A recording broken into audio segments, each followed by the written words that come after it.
Eat, drink, sleep. Crypto. Crypto Timo. Let's go!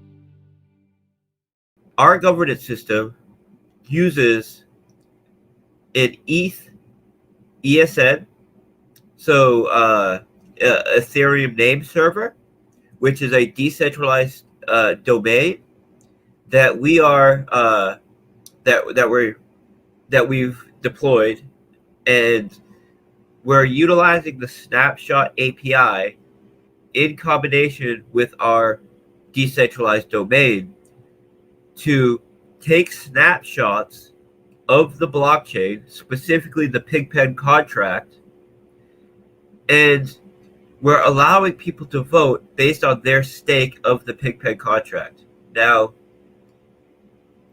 you guys may be familiar with some other projects that have utilized a governance system like this.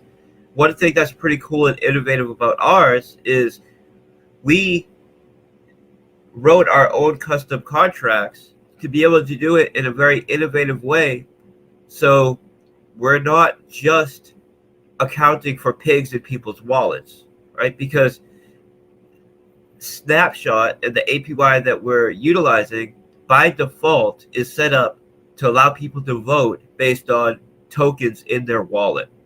And of course, that's able to be manipulated if you don't have any kind of vesting model that ensures the people that participate in the vote will be a part of the system they're voting with.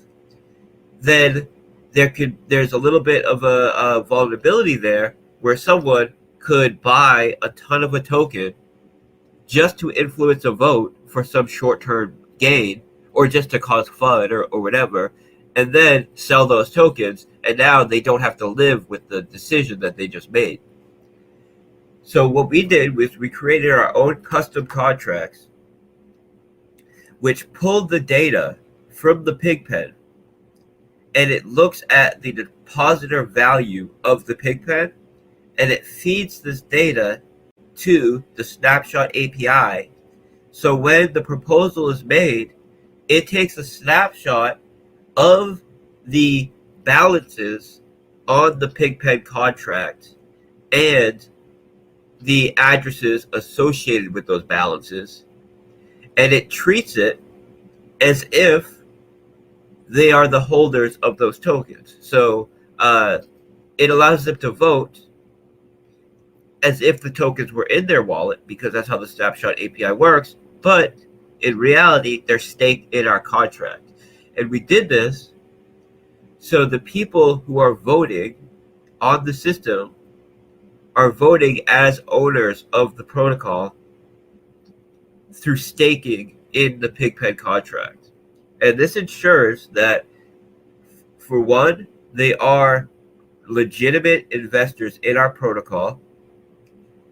They are vested in the protocol for at least 50 days, right? Because there's a 2% vesting unlock in the Pigpen. So you stake in the Pigpen, and you can withdraw at a rate of 2% a day. You can withdraw your principal at a rate of 2% a day. So that ensures that the people who are having an influence on the vote are a part of the system and are voting as owners of the protocol. Now, there are a couple different ways you can set up proposals. One of them, which we tried, right? We tried for like 2 seconds before we saw, okay, we'd give it a shot. But I knew this was a high probability, but I wanted to give it a shot anyway. But one of the ways you could do it is you could allow anybody to submit proposals, and you could use that as a way just to allow people to make submissions and do voting. And then there would be a screening process of what proposals we decide to move on and which ones we don't. Or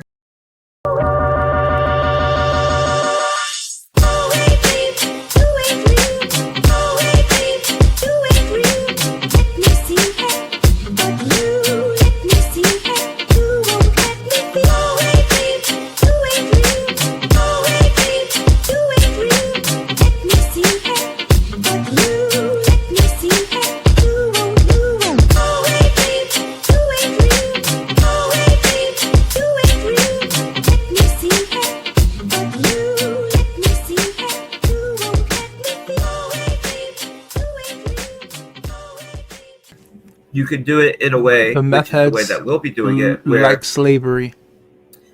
only the They don't deployer want of like the dogs token in this case governance. can They make don't a want final control. proposal, They love being but in the servitude. proposals that will be put forth will come through a They're community rebelling vote. against So, and we'll being give a community owned. form for people who want to submit proposal requests.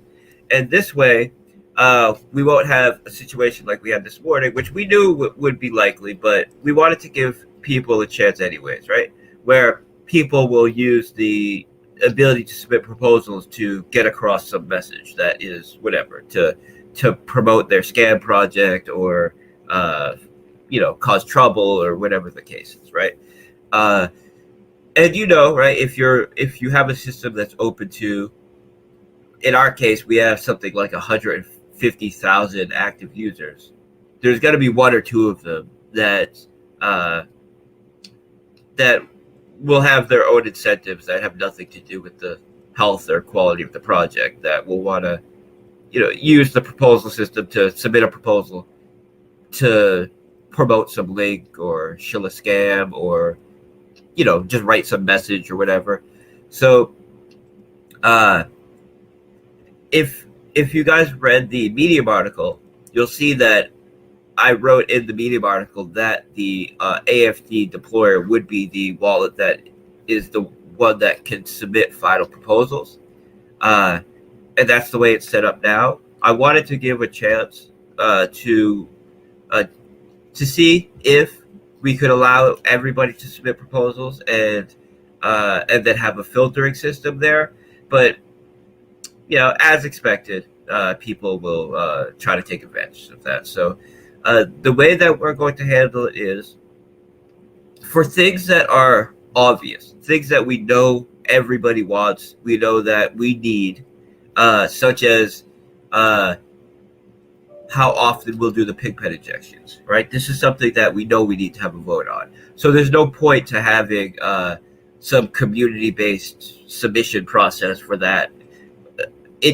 We're just going to get that up, and that will be the first proposal that pig pen stakers will be voting on. Now, the reason why that proposal is not already live is because once a proposal is submitted, it takes a snapshot of the blockchain and allows people to vote based on the snapshot. So if we already had made the proposal live, anybody who was waiting to see how the governance system works before staking into the pig pen would not be able to participate in the vote. And it was important to me, and it's important to our team and our community, that people are able to make an educated decision. So to allow people to make an educated decision, it was important that first we did a test vote so people could see how the voting process went, which is up there now and anybody can check it out. And now that it's public, what API we're using, what governance system we're using, people can look into it, do some research on it. That way, they can prepare themselves. So when the proposal is made and that snapshot is taken, they can decide whether they want to be in or not. So what we're going to do is we're going to set up a 1-week countdown. So next Thursday, we're going to have this vote. And what this does is it allows people a week to check out the system, see how the governance system will work, potentially check out the benefits of the pig pen if you haven't already done that, and get yourself in the pig pen before next Thursday when the proposal is made, when it's deployed, because you're going to need to be in the pig pen when this proposal is deployed in order for your pigs in the pig pen to count towards this proposal. Now, that doesn't mean that if you're late, for example, say we make the proposal next Thursday, and then next Friday you decide to stake into the pig pen, it's not a big deal. You won't be able to participate in that vote, but you will be able to participate in the next vote. And you'll be earning as an owner as soon as you enter in there.